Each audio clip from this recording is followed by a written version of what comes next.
it. We're delighted to have our debate panel today. Today's discussion ahead of NATO summit in Ankara, perspectives on global security and the changing security architecture, comes at a particularly important moment, and we hope this discussion will be one of the many meaningful conversations that contribute to stronger cooperation between our countries. As allied leaders prepare to deal with Ankara, the international security environment continues to evolve at an unprecedented pace. Russia-Ukraine war, growing geopolitical competition, hybrid threats, emerging technologies, and developments from Arctic to the Black Sea, from Panama to Hormuz Strait, are reshaping the strategic landscape and redefining NATO's priorities. Against this backdrop, today's discussion aims to explore not only the expectations surrounding the upcoming NATO summit in Ankara, but also the broader transformation of the alliance, the future of European security, and Turkey's strategic role within this evolving security architecture. Before we do start, let me welcome and briefly introduce our honorable speakers. His Excellency Dr. Hulusi Akar, former Minister of National Defense of the Republic of Turkey and former Chief of Turkish General Staff. Dr. Akar is currently the head of National Defense Committee of the Grand National Assembly of Turkey. Welcome and thank you for joining. Thank you. Esra, thank you. Thank you very much for this opportunity to discuss some vision with our dear colleagues. Good evening, good afternoon, ladies and gentlemen, Mr. the Ministers, Prime Ministers, all our dear colleagues. Have a good evening. And it is a great pleasure for me to have discussed this opportunity. Really, while we are discussing with our colleagues from the states, from the other countries in the past, but because of the current position, we couldn't do the same again. Now, we missed our Artis, my dear colleague, dear friend, and the fellow minister. So I'd like to share some of our ideas with you. First of all, I believe the Ankara summit stands as one of the most consequential gatherings in NATO's modern history, as you all notice. More than an ordinary diplomatic meeting, bringing together heads of the state, ministers, diplomats, and military leaders, it represents a strategic inflection point for the alliance. As geopolitical uncertainty continues to grow, NATO's future security architecture is being redefined through military deterrence, economic resilience, technological security, energy security, critical infrastructure protection, and the defense industry capacity. As you all know, Europe's security architecture was built upon the principles of peace, stability, and the collective defense against common threats. NATO remains still the cornerstone of this architecture. Today, European security can no longer be measured solely by military strength. Political solidarity, economic resilience, technological competitiveness, and the strategic coordination have become equally essential pillars. Meanwhile, the Russia-Ukraine war has fundamentally reshaped Europe's security perception. Collective defense is more than a military doctrine. It reflects shared responsibility and strategic solidarity. Through the history, for centuries, the concept of collective security has evolved into one of the defining principles of international order. Today, NATO remains the premier institutional structure of transatlantic security. Security threats today are increasingly complex, multidimensional, and interconnected. Cyber attacks, hybrid warfare, disinformation, AI-driven technologies, and energy insecurity have emerged as defining challenges of our century. Modern security requires defending not only physical borders, but also digital and cognitive domains. To summarize, NATO 1.0, since 1949, collective defense and the Cold War deterrence. Again, from the 2.0, since the 1991, crisis management, counter-terrorism, and enlargement. Now 3.0, resilience, innovation, strategic connectivity, and the joint production. Russia's invasion of Ukraine was a wake-up call, ladies and gentlemen. But today's threats go far beyond conventional warfare. Thank you for now. Yes, Minister Akar, many thanks. Many thanks for your contribution. Indeed, I wanted to continue introducing our speakers. Let me continue with Dr. Yes, Artis. please. Yes, please. Thank you. Many thanks.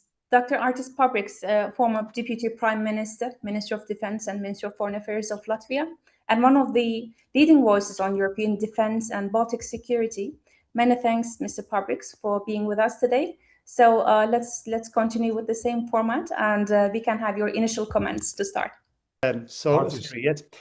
First of all, thank you very much for invitation for me to be in such a format organized by Turkey, not only because there is a summit very soon happening in Ankara, but because we are very much in the Baltics longing for deeper partnerships with the regions and countries which understand the threat in a similar way. And if I have to look to Baltic-Turkish relationship, I would say it was always very warm and very supportive. And from my personal experience, I remember when I became a foreign minister in early years in 2004 and some years later, actually Turkey was one of the first countries which contributed air systems and air policing for Baltic region. Just after we joined NATO. But today, I would say that NATO is facing a really very serious challenge because it was a surprise maybe for many, but currently there is happening the largest war we could imagine in the continent of Europe, which is basically very close to the NATO borders. And we do not see yet the end of such a war, where already we know there are more than million casualties on both sides. Another challenge, which probably we could expect from this NATO summit to give some kind of solutions or directions, is different signals regarding the transatlantic relationship. Because for many years, United States was a country which was contributing the most to our common security in NATO, being the largest, the strongest country, a beacon frequently of the direction.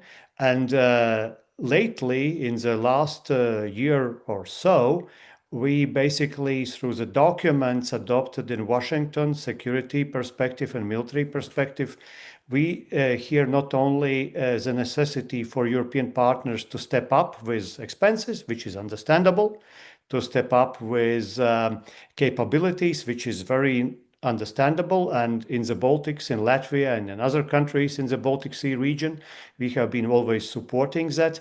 But we should not forget that military challenges, security challenges are coming also from Stratcom, from strategic communication, and from the ways how we deliver the messages.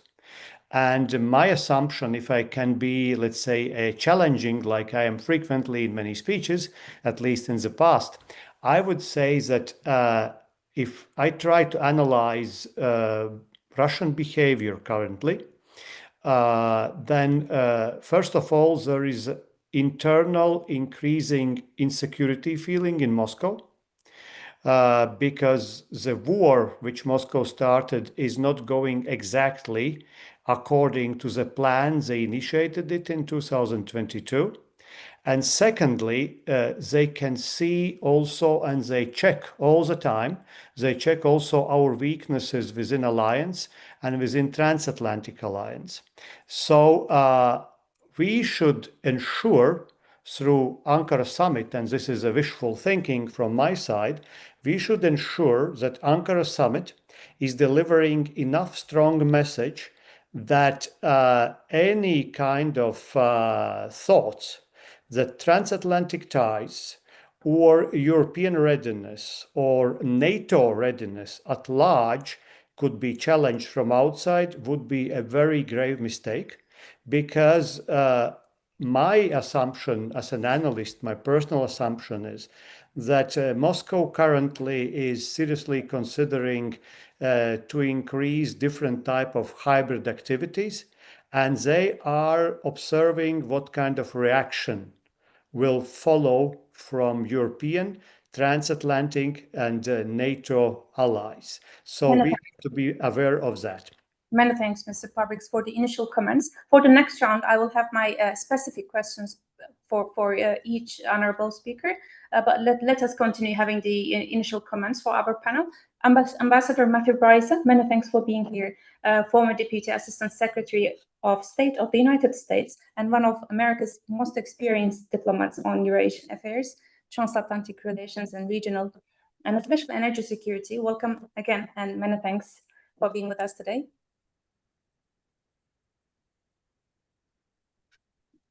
Yes, kindly turn on your mic.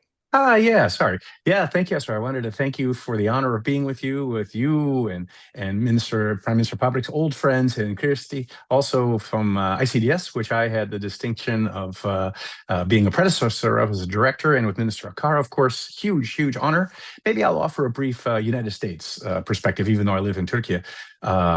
Yes, I am a former American official. So I think that we need to look at the upcoming Ankara summit of NATO as well as Prime Minister Pabriks was saying, as a crucial moment in NATO's need and opportunity to deter Russia from further aggression into Europe.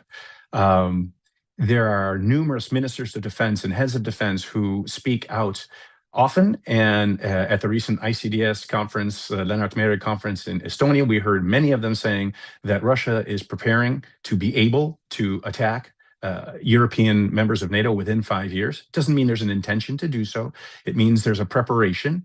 And so this NATO summit hosted by Türkiye is a crucial moment to show to show Russia we are unified within NATO.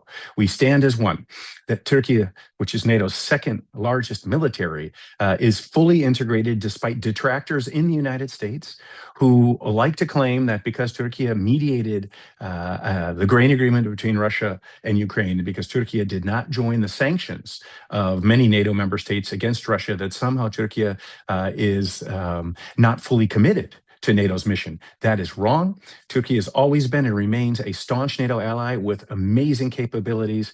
Yes, of course, its standing military is one of those, but so is its defense sector.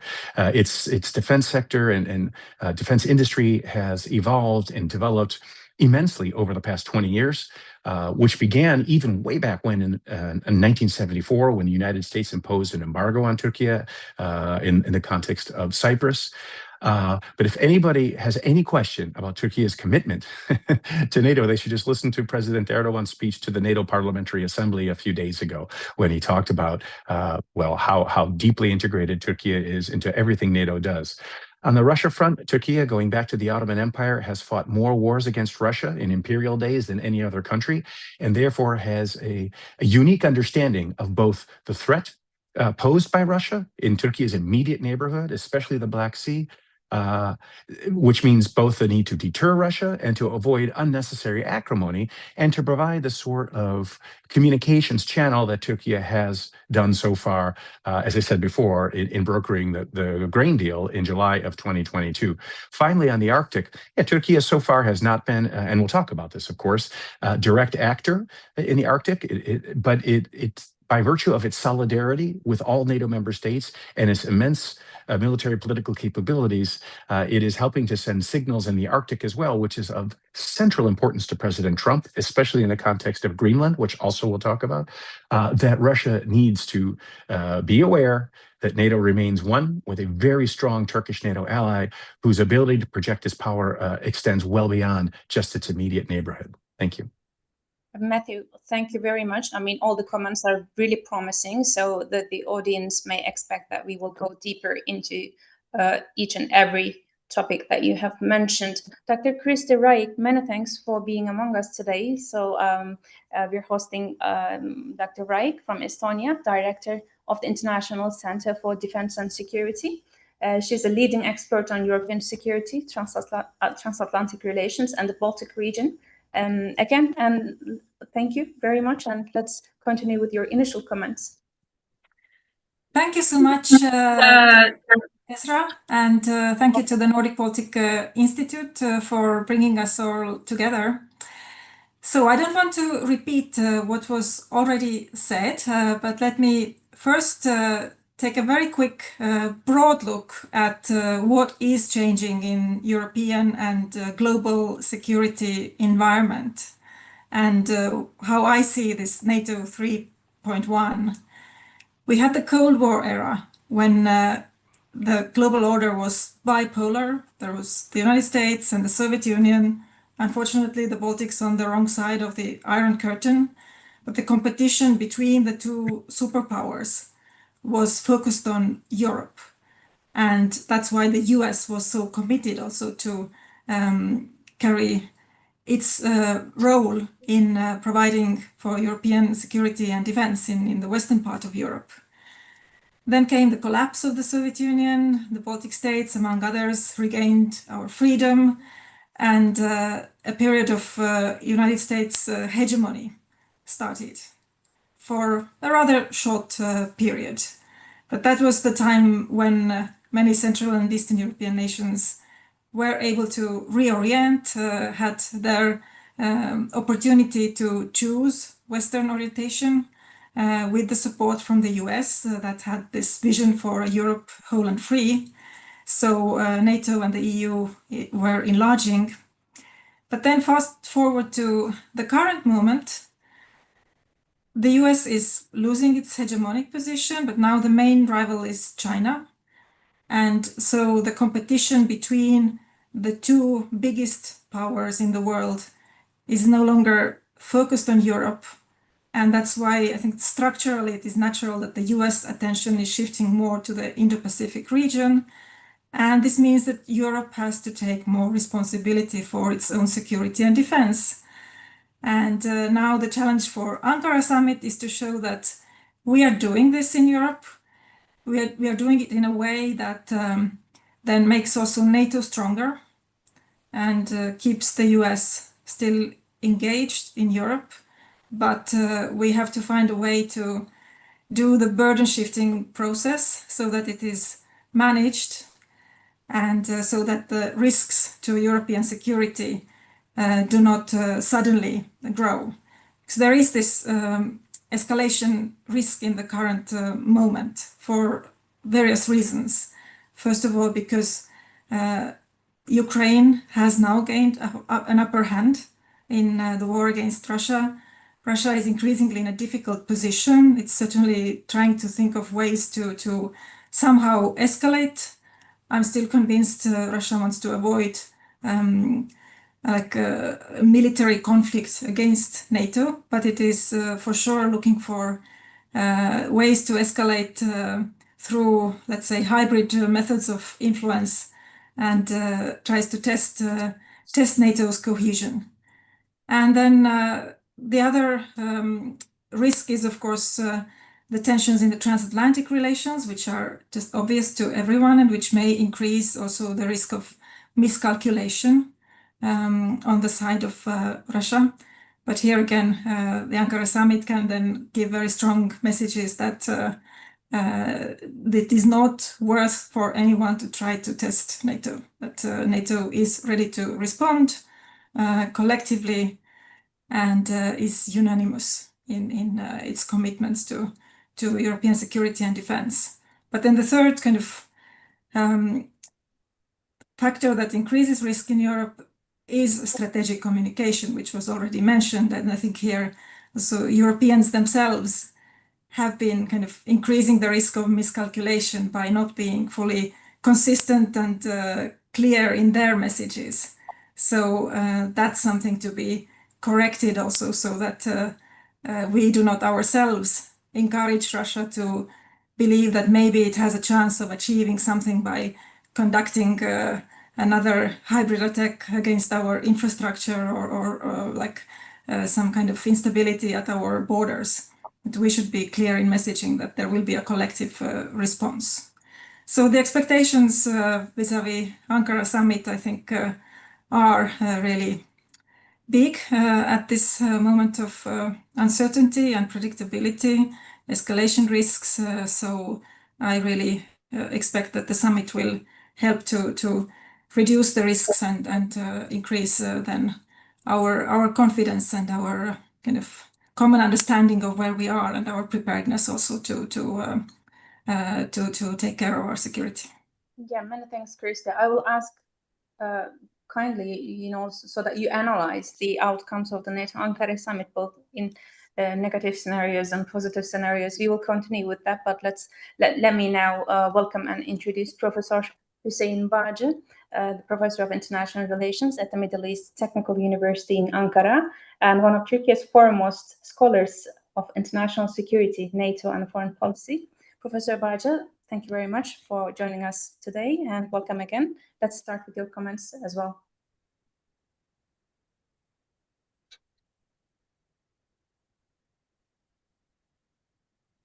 Kindly turn on your mic, please. Yeah. Now, okay? Okay. Okay. First of all, thank you very much. And I do congratulate you also, your institute. It was very much needed, and it is timely also very important that in Turkey we will develop a awareness what is Baltic and what is Nordic states. So outside of the NATO discussions. And until now, all the speakers have been indicating from their perspective what is going on and what is the situation in Europe and how Ankara summit is going to be.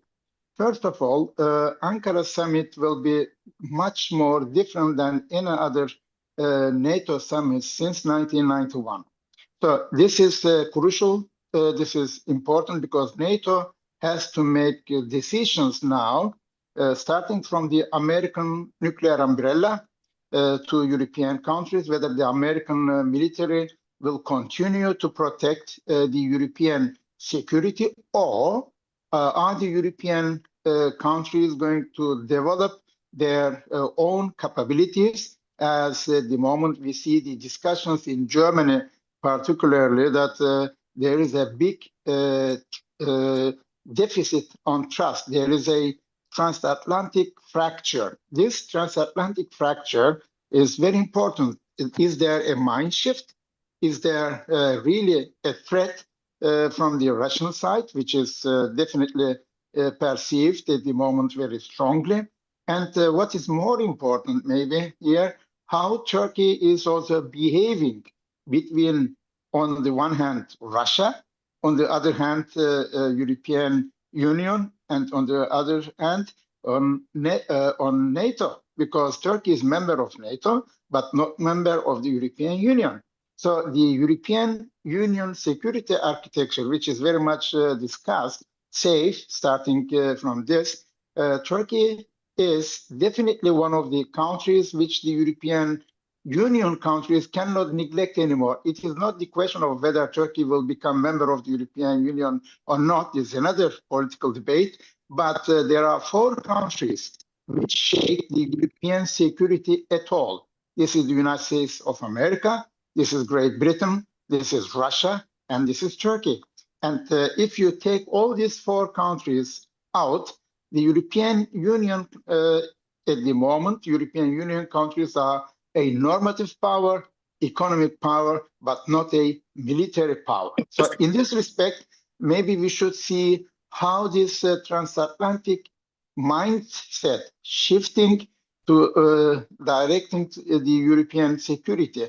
I think, first of all, without Turkish participation, there will be no European security. So the debates about among the European intellectuals concerning Turkey, they try to neglect or get Turkey out of this European security discussions because of the voting system within the European Union. Some smaller countries sometimes have more, I would say, power than permanent fives of the United Nations. For example, a small country like Republic of Cyprus can prevent the grand strategic decision of the European Union whether Turkey is fully a member of the European security architecture or not. So there should be not unanimous decision, but rather more the majority voting system. If Europeans are really concerned with the Russian threat. Otherwise, if Turkey is out of this European security architecture, imagine a couple of minutes. Turkey is not in the European security architecture because Turkey's responsibilities within NATO is different than the European security architecture, which is much more negatively oriented to the American hegemony or American unilateral position within the NATO. As the President Trump said, I'm the boss of NATO. He is the boss of NATO. This is true. In France, in Evian, he said this. And the question is here, how Russia and the United States of America are dealing with each other. And the Europeans have been neglected so far. I think we have, like in the Cold War years, NATO was represented by the United States of America. Warsaw Pact was represented by Soviet Union. They came together in Geneva. They talked about the disarmament and all the international treaties. And the European countries were not asked, they were just informed. If the European Union would be really a part of this new security structure and going to have a voice against Russia, then they have to take Turkey with them. My academic analysis is the more European Union is not taking Turkey into the European security architecture plans, it will not function for the European security at all, because they will be not able to do this.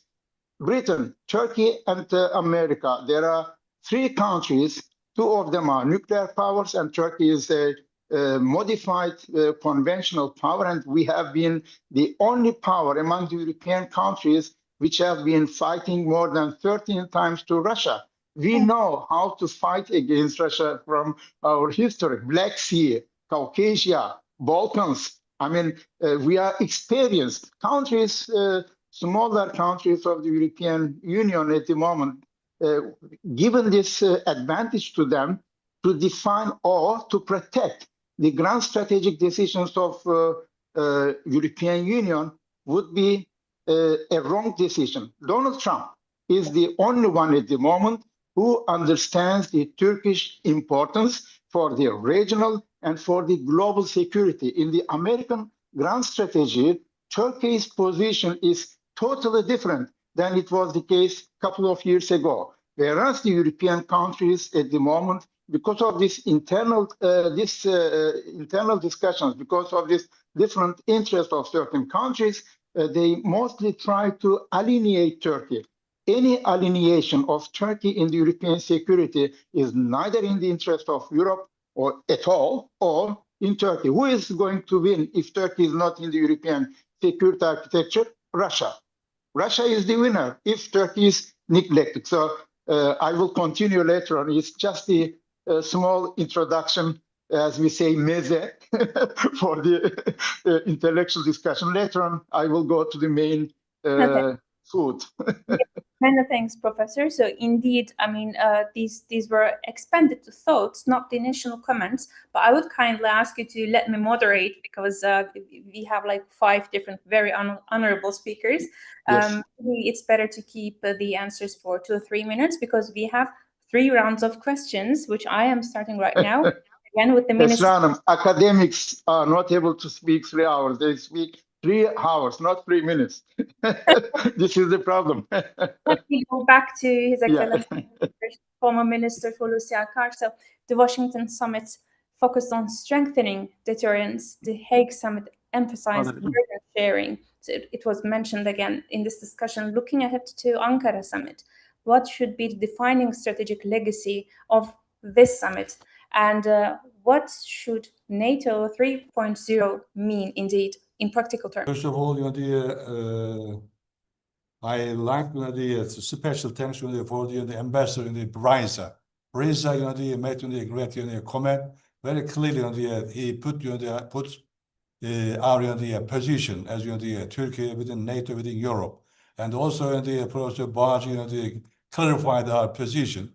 And unfortunately, within our works, our meetings, always there's some discussion between the Europeans and the NATO members. So unfortunately, within the 49 years, I couldn't explain our position to our colleagues in the European Union members, because we are not different. We are not separate from the European Union security issues, defense issues.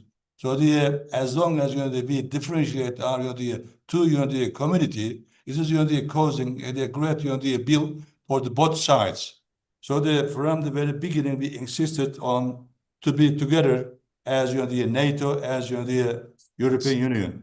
At the same time, I'd like to underline that we, Turkey, our main goal, the strategic goal, is still to be full membership of the European Union. Now, the Ankara summit issues. Within the Ankara summit issues, I'd like to say a few things very shortly. The Ankara Declaration, the institutional framework for NATO 3.0 is very important for us. And the Ankara summit, as already told by our colleagues, will be defined not only by its declarations, but also by its capacity to institutionalize NATO's next generation security framework. I think the Ankara Declaration should be based on the three core principles. Number one, security is multidimensional. Security is no longer just about military power, as you all notice. It also includes economic resilience, energy security, technology, and the critical infrastructure. Another issue, the southern flank is a strategic center. The southern flank is no longer as a secondary front. The southern flank now stands at the center of European security. We should notice this very closely. Turkey is another important issue. Turkey is not NATO's strategic platform. Moving beyond its traditional role as a frontline ally, Turkey has become a strategic hub for energy, logistics, defense production, and regional resilience. We have some points to share with my dear colleagues. Number one, NATO must redefine its southern flank and view the Black Sea, Eastern Mediterranean, Caucasus, and Central Asia as a single security zone. We reconsider all those issues and then again and again. Another important issue, the Ankara summit is a critical turning point that could shape NATO's second century. If NATO can transform into a more resilient, integrated, and technology-driven security community, it will be remembered as the historic center that shaped NATO's new strategic vision. In the era of NATO's 3.0, Turkey is no longer just a frontline ally. It is a strategic center of the alliance security, energy, and the resilience architecture. And shortly, in today's world, security is no longer simply about protecting borders.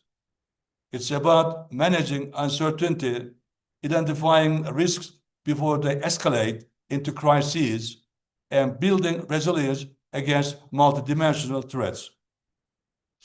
NATO's future will depend on, in my mind, and how effectively it adapts to this transformation.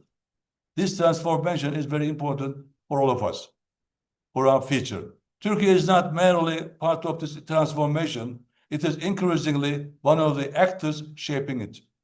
The Ankara summit, I believe, presents a historic opportunity to shape NATO's second century around shared resilience, joint production, and a common strategic vision for the future. Thank you. Thank you very much, Excellency Minister. So you have already commented also on the evolving nature of the global security and the importance of Turkey's strategic role. That is important. So now I'd like to continue with Excellency Artis Pabriks. For many years, the Baltic states warned Europe that Russia represented a long-term strategic threat. Maybe you were not heard enough back then. Today, much of Europe shares the same assessment as you had. Do you think has NATO finally caught up with Baltic strategic thinking, or is the alliance still one step behind of your position or your understanding of regional and broader global security? And according to your point of view, how would you assess NATO 3.0 discussions? Well, I will try to be short, but the analysis and the question is actually involving a broad perspective. So to focus on that, it takes a little bit of effort.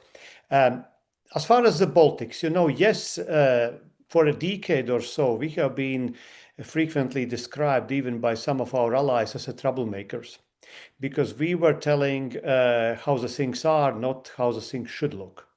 Unfortunately, 2022 made to everybody clear that most of the things we were preaching were actually, unfortunately, very correct. I would say that this is based on the old, I could describe this on the basis of an old Latvian saying that hungry person cannot be understood by somebody who has a plenty of food, because we are a border country. And just like Turkey, we have been engaged in different military activities with Russians and Russia and pre-Russian states for centuries, while many countries which decide the fate of European security have been basically living under the different perception of Russia and understanding of Russia, or rather not understanding of Russia. And I think that Professor and also Minister Akar very nicely described what is at stake currently. We still have to manage to keep Americans in. We have to increase the Turkish presence and influence, and we have to struggle against actually current global ways, which is rather of centrifugal nature. Because if we are looking to the European policies, we speak very frequently about need to consolidate, need to homogenize, need to become stronger, need to have more military capabilities if we look from the NATO perspective. But at the same time, we observe also very strong fragmentation forces. I will not speak about reasons, it will take too much time. But as far as this institute is working, I think one of the regions which emerges in this fragmented world and fragmented Europe is the Baltic Sea region. Because Baltic Sea region within the European Union is economically strong, militarily also enough strong, since Sweden and Finland joined also NATO, and they do not have any kind of wishful thinking approach towards emerging threats from Russia or elsewhere. And this is why it makes us a very natural partner to Turkey, and we should continue to preach for the reality and not for the dream world, which unfortunately is still existent in many groups of societies in the rest of Europe. Many thanks for your important comments.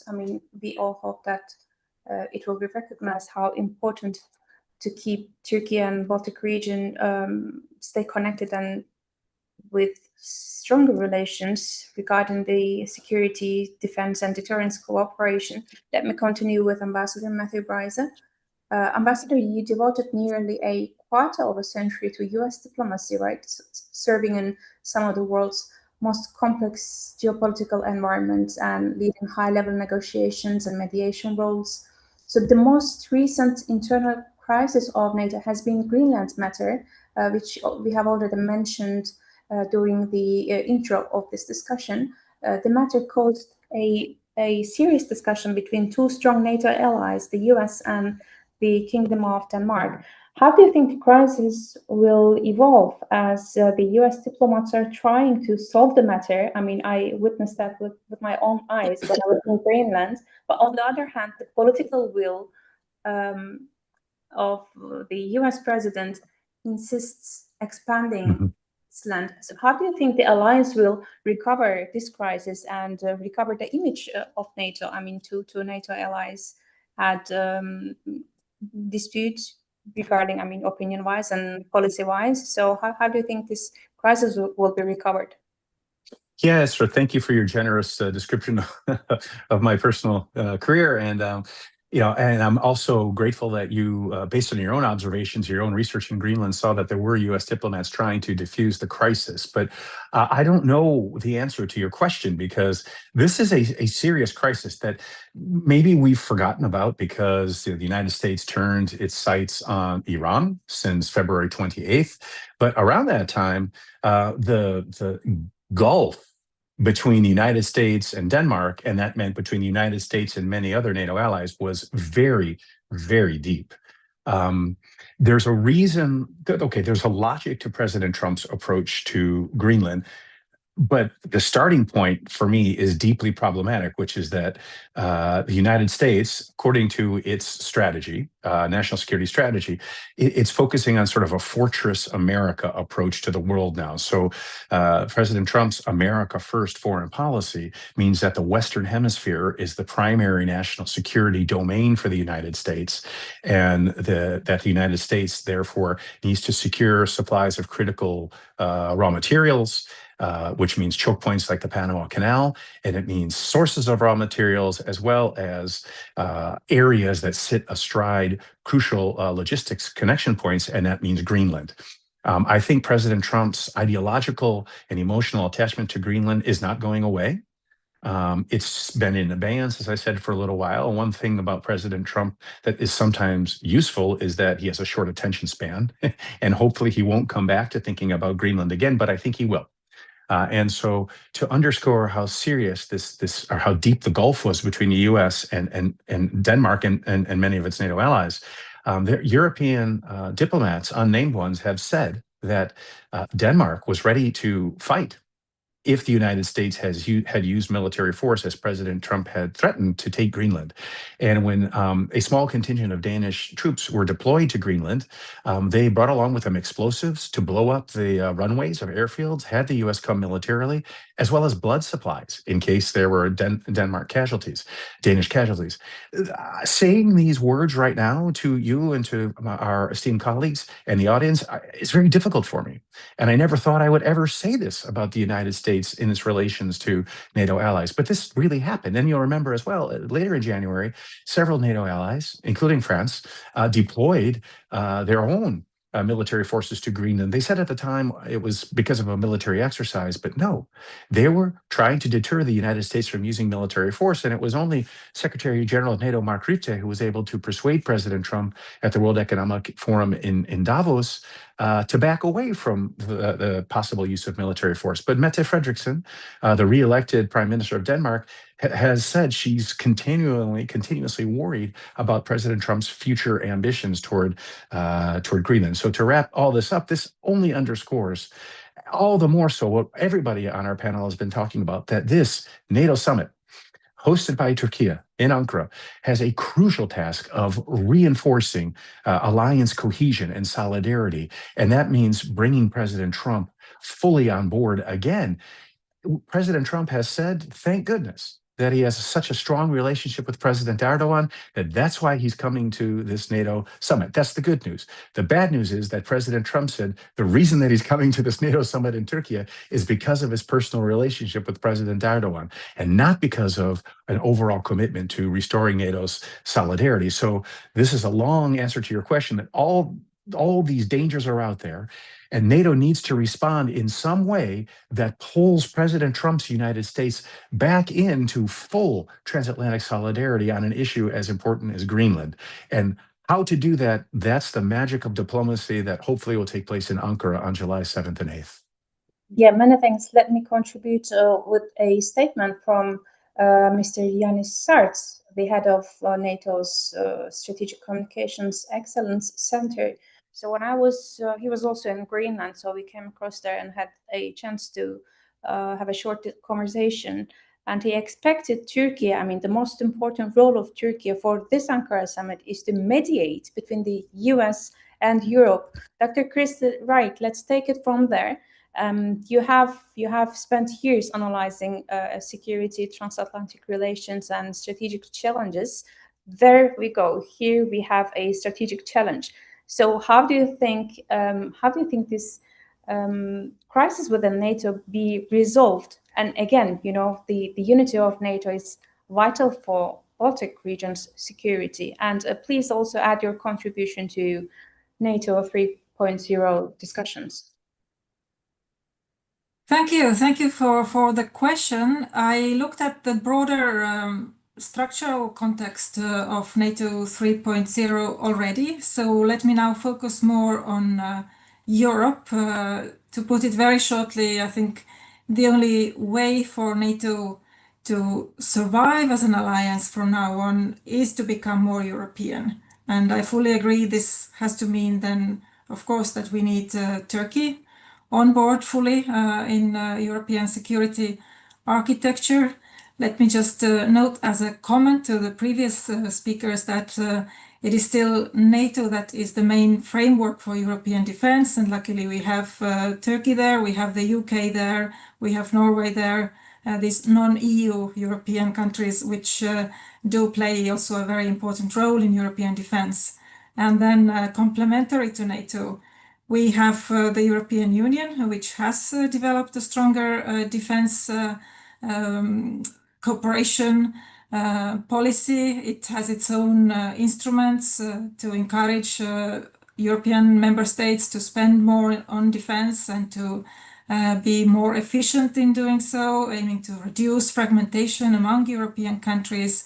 But everything that the EU does in the field of defense is still about contributing to this process of making NATO stronger and the European pillar of NATO, and helping member states of the EU to meet their commitments within the NATO framework. NATO is the organization that defines the capability targets.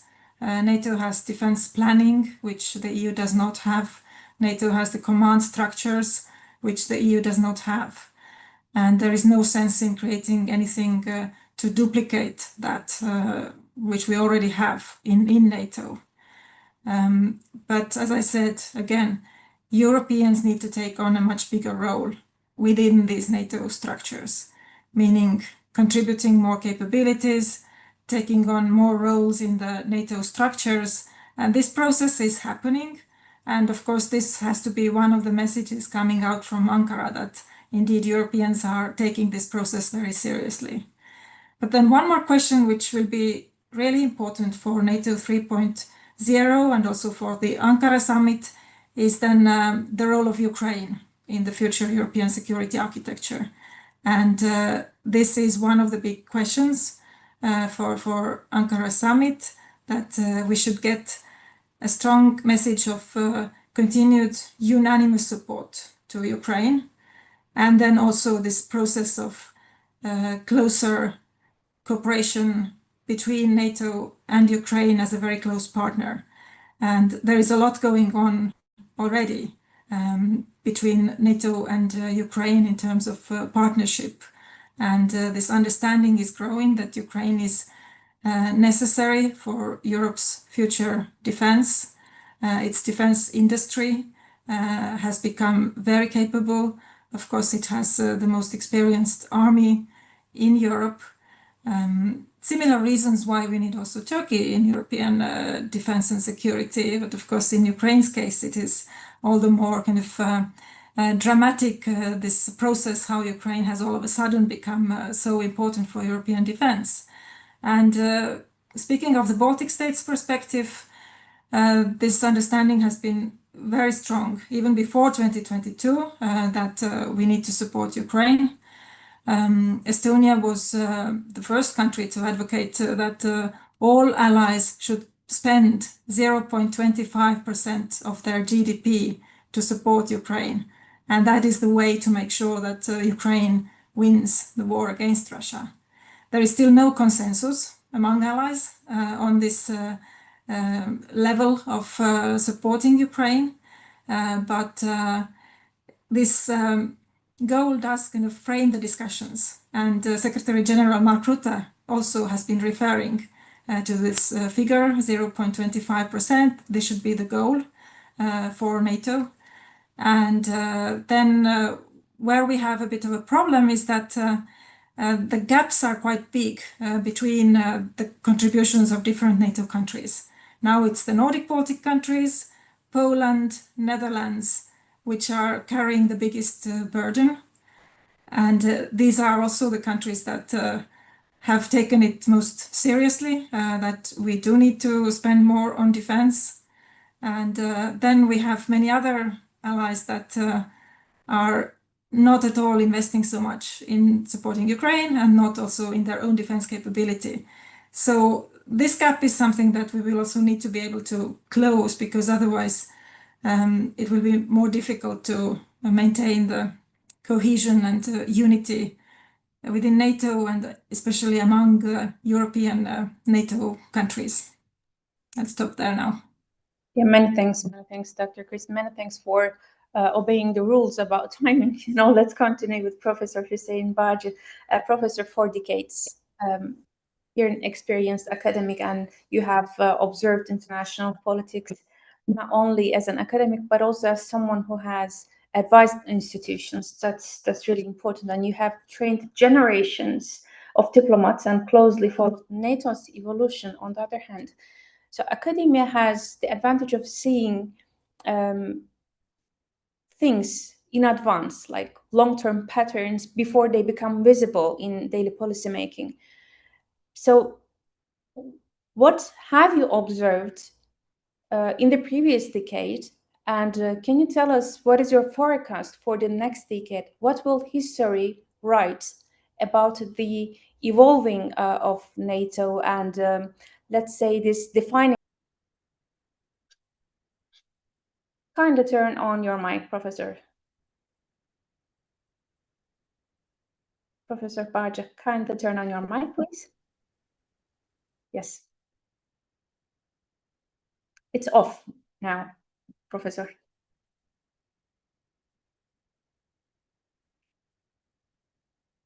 Professor Bağcı, could you please turn on your mic? Now, is it okay? Yes, yes. Okay.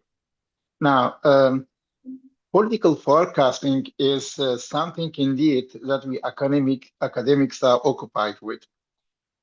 In my way of understanding, that NATO is not going to become the same NATO as before after Ankara summit, because there will be grand strategic decisions for the future of European security, as well as NATO's regional and global responsibilities. So we have a lot of possible conflict areas, and the United States of America's policy will also very much decisive where the European security is moving. I think Russia will remain the new question for the European security. We had years as a German question for the European problems, because NATO's basic idea was, as Lord Ismay said, keep Americans in, Russians out, and the Germans down. Now it is keep the Americans committed, get the Russians out, and the Germans more capabilities. So it is changing. The world is changing. European security is changing. And the NATO summit, from this perspective, if I look for the next 5 to 10 years, NATO will evolve to be more militarily capable, and European countries mostly will invest billions of dollars to get more security. Security versus insecurity. Turkey is one of the countries which will provide more security for the European and for NATO in general. Why I say this?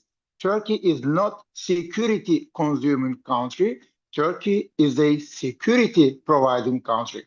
And the biggest problem is here, as just said before, what is going to be with Ukraine? Will Ukraine will become member of NATO? Not in the foreseeable future. Will Ukraine become a European Union member? Probably yes, as Madame von der Leyen was talking about this. And if Turkey is not member of the European Union and Ukraine will become member of the European Union, then we have another problem. Because if Ukraine is so important for the European security, and every country in Europe, they invest just to keep Russia occupied in Ukraine. And I do not expect, and this is my analysis, that Russia will be able to attack any European country in the coming years, because Russia has a lot of troubles inside. Russia is militarily speaking a nuclear power, but there is not any Russian military soldiers who would attack European countries. I do not deny the fact, therefore, that Russia is a threat because they use technology, drones, and the Russian-Ukrainian war is maybe one of the best examples how the new technologies are tested, including the drones fight and also missiles. But still, European countries, Germany, for example, does not provide long-term missiles to Ukraine. NATO is not providing long-term missiles to Ukraine. What the Ukraine defense forces could attack Russia more. My question for the next couple of years, or political forecasting, the Russian-Ukraine conflict will continue. It will be, as one of the Saudi Arabian foreign minister used to say, it is the Afghanistan of Europe. This is something which is very difficult to comprehend, how the European countries leading the civilizational and normative power so many years now stuck in there, and the defense industries definitely will, I would say, go stronger. Turkey will be part of this European defense industries, military complex. Definitely Turkey will be part of it, but so far I can see that Turkey will not take any positions against Russia. Turkey's policy is balance of power policy. And Turkey is not using the, Turkey does not apply the sanctions, what the European Union countries do, because Turkey is not member of the European Union. Turkey is a member of NATO. As much as NATO does not have any face-to-face conflict with Russia, Turkey will remain within the NATO structures. But we have to see how Russia perceives Turkey. This is very important. The grain deal between Russia and Ukraine, Turkey is a facilitator, peacemaker, deal maker at the moment. And Turkey is not taking sides, not because Turkey does not want to join the European security architecture, but because within the European security mechanisms, there is a strong reaction that Turkey is part of it. I would like to ask, if you permit me, our friend from Estonia, what is her clear position for the European security? Would she, for example, say, accept, and justify the Turkish contribution for the European security concerning the SAFE? If the Baltic states would really to get more security towards Russia, then they need Turkey. So this is not Turkey's problem now. It is problem of the European Union or of the European countries. It is not only transactional relation that Turkey is now dealing with European countries. Security is not transactional. I can once again confirm this. Security is indivisible. Security is necessary for the Europeans for the next 5 to 10 years. When you say what is your political forecasting, so what is going to be changed? To be the European attitude towards Turkey has to be changed. The European elite's perspective has to be changed. Within these parameters, what we have today, it will not bring anything for the European security if Turkey is out of the European SAFE program. America, England, and Turkey are 3 countries, NATO member countries, but not the European Union countries. And I tell it always in the European conferences with the... First of all, I want to still repeat stressing NATO as the framework for European defense, and that's where Turkey is with us as an ally. We are allies with Turkey. And the EU then, as I said, has a complementary role. And I fully understand the frustration of Turkey for not being included so far in the SAFE program. There are reasons for that are kind of beyond the positions of the Baltic states. We are not the ones blocking. We all here know this very well. So I do wish myself that there would be a pragmatic approach to the defense industrial cooperation and the programs that the EU is developing in order to have a stronger European defense industry. Should include also non-EU European countries, in my view. So if you ask me, this would be the rational approach. And it's clear that Turkey is one of the non-EU European countries that has a very strong defense industry, very strong potential, and furthermore, being a member of NATO, of course, we are in the same defense alliance anyway. So this is what I can say about the issue. And it's, I think, separate from the question of EU enlargement or possible EU membership of Turkey. I can tell you, as a young researcher, I started my career as a researcher studying EU enlargement at the time when the Baltic states were joining. And then one of my early articles was then arguing for moving forward also with Turkey's EU accession and taking like a proactive role in the EU to bringing in Turkey and moving ahead with the accession process.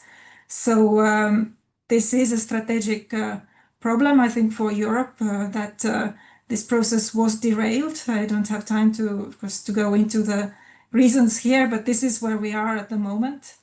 And Turkey's EU membership does not look like something to happen in foreseeable future. I'm afraid for Ukraine, it will also take some time. So the European security architecture will have to be kind of multi-layered so that we have NATO as the core of defense, but then we have also other structures. And this will be one of the most difficult questions then. How do we move forward with strengthening European defense so that everyone is on board? What is the role of the EU in this process? What is the role of NATO? What is Europe then when we speak about European defense? It's European pillar of NATO, but it's also the EU. But then again, we can't speak about European defense without speaking also about the non-EU European countries. Thank you. Thank you very much, Dr. Raik. Ambassador Matthew Bryza has to leave, so I have to ask for your apologies to jump into another topic because I want to discuss this matter with him before he leaves. This is really important because the Arctic matter and the unity of NATO are kind of interdependent to each other. I mean, for the decades following the Cold War, Arctic governance and NATO were often discussed separately. Today, following Finland and Sweden's accession to the alliance, those discussions have become inseparable. So Ambassador Bryza, please spend a few minutes talking on this matter. How do you see the strategic relationship between Arctic security and NATO's presence in the High North evolving over the coming decade? Also, please comment about Turkey's interest in Arctic.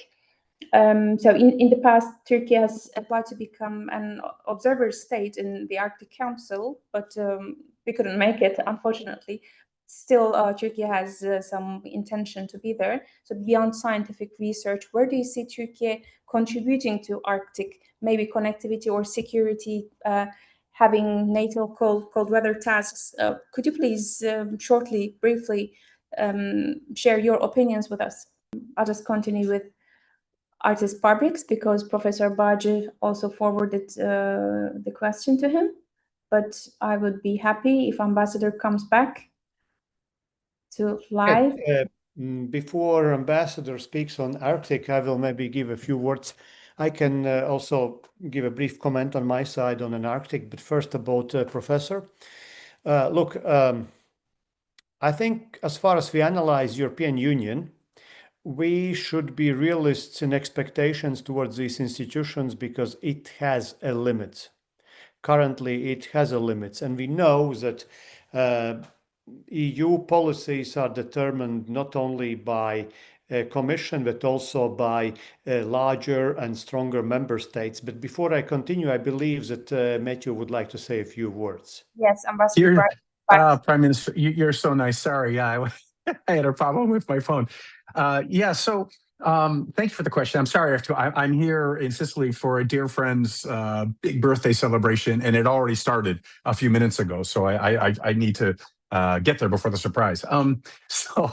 Yeah, the Arctic, of course, is, well, when I had the distinct honor to run the International Center for Defense Studies as a predecessor a few times removed from Kristi, we started to take a look at the importance of the Arctic as a possible region, and the Arctic Council as a possible organization that would allow the great powers and lesser countries as well to be able to find a way to work together and not see the Arctic militarized, understanding the tremendous natural resources that are there. I mean, it's an interesting statistic that 12 to 20% of the world's undiscovered oil and natural gas lies in the Arctic, which is interesting. If it's undiscovered, how do we know? But that's the idea. And so that didn't work. I remember when I was at ICDS with my team and some outside observers, when we wrote an initial study talking about how we should focus on the Arctic as a region to bring us all together, meaning the initial Arctic Council members, Russia, the United States, Canada, Norway, and Denmark, with then Finland and Sweden and Iceland being members as well, because they're Arctic countries, even though they're not bordering the Arctic Ocean. I also observed that Russia was militarizing itself in the Arctic region and was planning to project power in the Arctic, not only to control natural resources, but to be able to control the transit routes as well. So thank goodness, after years of prompting by the government of Norway to pay attention to the security issues confronting all of us NATO member states in the high north, we're finally doing it. Okay, that's been an evolution over time, and all the members of the Baltic Nordic family have been pulling the United States and other NATO members in that direction. I mean, Norway was initially concerned because of its extensive oil and gas development in the high north. But also because of Norway's long border with Russia in the high north, which has now been more than doubled by Finland's accession into NATO. So we've awakened. Unfortunately, though, I think, as we've already discussed in the case of Greenland, one reason why there's such intensive interest of late in the Arctic region is because of President Trump's designs on Greenland. So Turkey has applied for membership as an observer in the Arctic Council. It did so, I think, in 2015. It hasn't been granted membership yet. I think Turkey's interests in the Arctic are manifold, even though it's not a traditional area of Turkish national security and foreign policy focus. But like all of us, Turkey is concerned with or interested in the opportunities of the melting ice in the Arctic Ocean that provides new transit routes along Russia's northern Siberia coast. For Turkey, that provides opportunities for shipbuilding, but also for science and scientific research. Turkey is one of the greatest countries in the world in scientific research. But also, I think, to wrap up my comments, it's really important, and building on the professors, I agree completely that Turkey should be embraced by Europe as such an important partner in terms of security and beyond, in science and in economic development. Having Turkey be interested in the Arctic and driving, hopefully through the Ankara summit, the reinvigoration of NATO unity, then Turkey plays an important role in keeping all of NATO together and deterring Russia in the high north. And I think one more interest of Turkey in the high north and in the Arctic region is there are not Turkic peoples, but indigenous peoples whose languages have Turkic roots, and those are the Yahut, as well as the Dolgans, which lie within Russia. But still, these indigenous peoples are Arctic peoples. And so sort of analogous with Turkey's interest in cultural and economic ties in the Turkic world and through the Organization of Turkic States, which focuses largely on Central Asia. Similarly, is Turkey interested in linguistic and, let's say, distant ethnic kin in the Arctic. And that's natural and that's positive. I think anything that brings Turkey and its strategic vision and capabilities into the Arctic region is a good thing for all of NATO. Thanks. Many thanks, Ambassador Bryza. Many thanks. Now we say Thank you. And dear speakers, we're ahead of our time. I think our time is up, but let's quickly try to wrap up with Dr. Artis Pabriks, and I'll go to Minister Hulusi Akar after that, and we can shortly wrap up things. Well, to wrap up very briefly about Arctic, I will still continue what METU have been talking about. And for me and for Nordic and Baltic countries, I think one of the most important aspects is transit routes from north to south.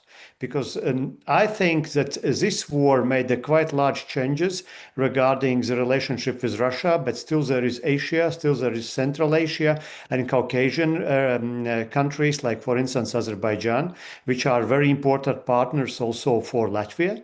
And we are building now Rail Baltica. Okay, it's in delay in general, but I think that the north-south route, which goes through the Baltics and should reach, let's say, Istanbul, Turkey, Balkans, that is of more and more important nature, especially knowing what METU explained about Arctic, which is security, trade, just everything. So I think we have here also a common interest between Baltics, Nordics, and Turkey. As far as wrapping up on EU and Ankara summit, yes, I think we should continue on deeper involvement of Turkey in security matters, not only in NATO, but also in EU. We know that the Baltic and Nordic countries are not the ones which are creating the major obstacles here, not at all. And I think that we can find the rational partnerships here. From my current job perspective, I can also say that military collaboration, industry collaboration between Baltic countries and Latvia on one side and Turkey on the other side is of very increasing interest. And finally, look, we have been trying to analyze all these issues through the prism of Ankara summit. Ankara summit will be important threshold for how things will go further. Will it encourage or discourage Russians to act in more aggressive way against NATO allies and Europeans or not? But life will not stop and problems will not be solved only in Ankara summit. I think that will give us a great perspective to continue such discussions through this institute. Thank you. Thank you very much, Dr. Pabriks. So, Minister Akar, we have started with you, and let us wrap up with you again. What would you like to add as your final comments? You highlighted Turkey's strategic role for European security. What could be done for defense industry cooperation? What would you like to say more? Oh, Mr. Ambassador, thank you. Thank you. You are great. As all our American colleagues, you met great. He left. So yes, between Mr. Erdogan and Mr. Trump, there's a good personal relation, and I believe, I hope it will turn. It is turning to be the institutional relation as well. So it's very important. Another important issue, the progress, already underlined. Yes, unfortunately, between the European Union and Turkey, there's some the discussion in the past and today. In the past, the ESDI, ESDP, PESCO, ReArm, SAFE, in all of those initiatives, they are very, jealous, at least, So despite all of our, the very active, our desire to be involved in all those programs, for not only for the benefit of Turkey, but also for the benefit of whole Europe, within the areas, within the borders between the Iraq, Syria, all of those places, all of those areas, we are not defending only our countries, but also we are defending the interest of the safety and security of the Europe. But unfortunately, within this process, we are not successful in explaining our European colleagues. And then I'd like, I hope them to be mindful to understand all those ongoing issues. And another important issue, we need to redefine the southern flank. The eastern and the southern flanks have already become strategically inseparable. The Black Sea, East Mediterranean, the Middle East, South Caucasus, and the Central Asia now form a single interconnected strategic ecosystem. We should be very much aware of this. Energy flows, trade routes, logistics, migration, and the security dynamics are now deeply interconnected. Throughout the Cold War, Turkey served as a frontline country on NATO's southern flank, southeastern border. With NATO 3.0, this role is transforming significantly. Turkey is no longer merely a geopolitical bridge.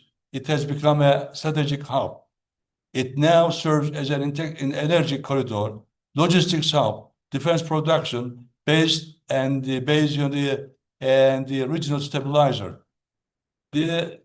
One of the clearest lessons from the war in Ukraine is that military success depends not only on battlefield performance, but also on industrial capacity.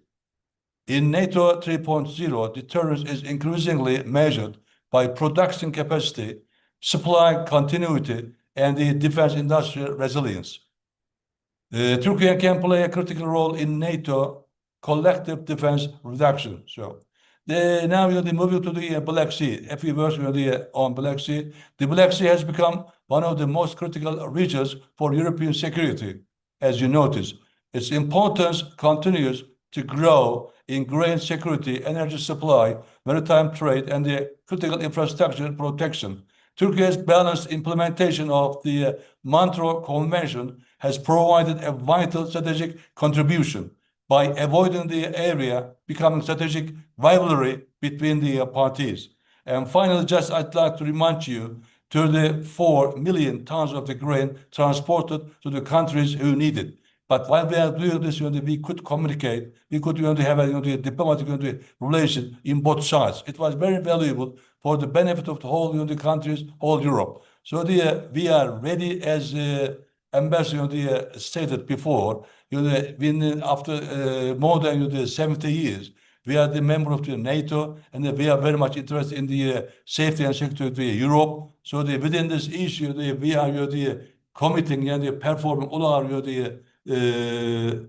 responsibility. So it should be, well valued by our colleagues, by our friends. Thank you. Thank you very much. Thank you very much, Minister Akar. Actually, our time is up. Thank you. But for courtesy, I just would like to ask finally, does any of our honorable speakers would like to add my final comments? Yes, the artists, let's communicate. Let's communicate. Don't forget us. Always happy. Yes. Thank you. Professor thank Bağcı, you. do you have any final remarks? Hocam, Yes. let's talk, come together. Yes. Now, the Ankara summit will be one of the most important summits ever NATO has going to do. And we have opportunities and challenges. And the opportunities have to be used together with our friends of NATO and of European Union. And the challenges also have to be met together. So this is one for one and all for one. This is the classical NATO concept, and I think NATO will remain also for the coming decades. This is my political forecast. NATO will remain as the most important military alliance ever in the history has been established, and I do not think that NATO is going to be dead. On the contrary, NATO will evolve into a new situation, facing opportunities and challenges, and the leadership of all the NATO countries will come together and meet the necessities in security, in economy, and also in the democratic values together. So NATO will continue